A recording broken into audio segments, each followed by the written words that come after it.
De acuerdo con el artículo 338 de la Constitución Política Nacional de la República de Colombia, en tiempos de paz,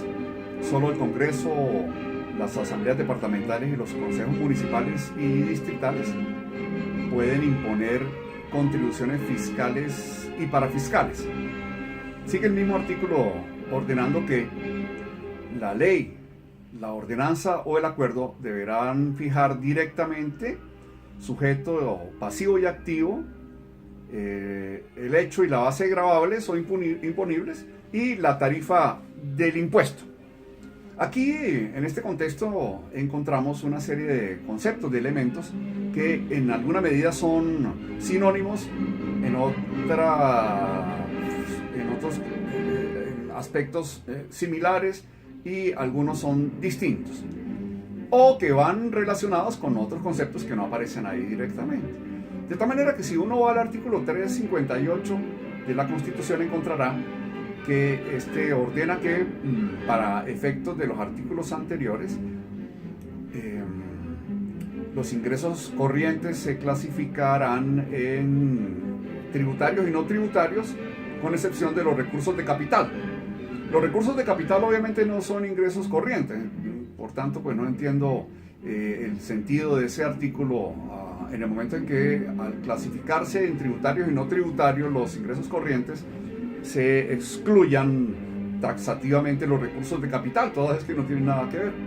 Y cuando descendemos al Estatuto Orgánico del Presupuesto Nacional, que es la ley orgánica, que es el decreto 111 de 1996,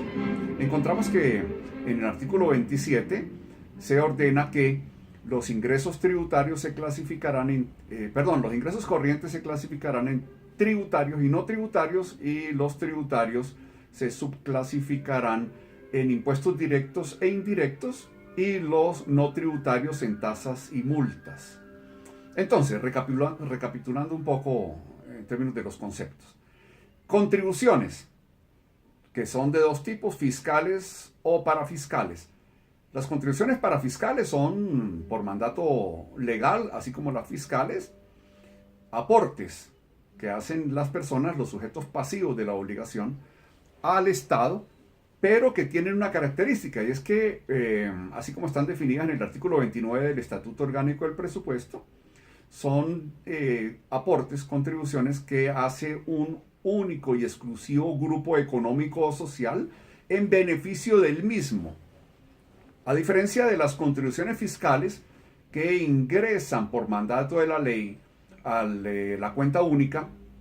nacional del Estado, al Tesoro Nacional, y se gastará en beneficio general, con unas características claras, y es que los impuestos o los tributos, directos o indirectos, como contribuciones fiscales,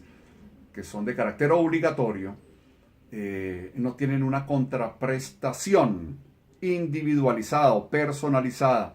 o ceñida o limitada a un grupo económico o social, y tampoco obedecen al principio latino de cum quid pro quo, es decir, son sine quid pro quo, no tienen contraprestación, no tienen quid pro quo. A diferencia de las tasas, que de acuerdo con las definiciones que hemos dado en este momento, con base en el artículo 358 de la Constitución y el artículo 27 del Estatuto Orgánico del Presupuesto, obedecen al principio de con quid pro quo, es decir, tienen contraprestación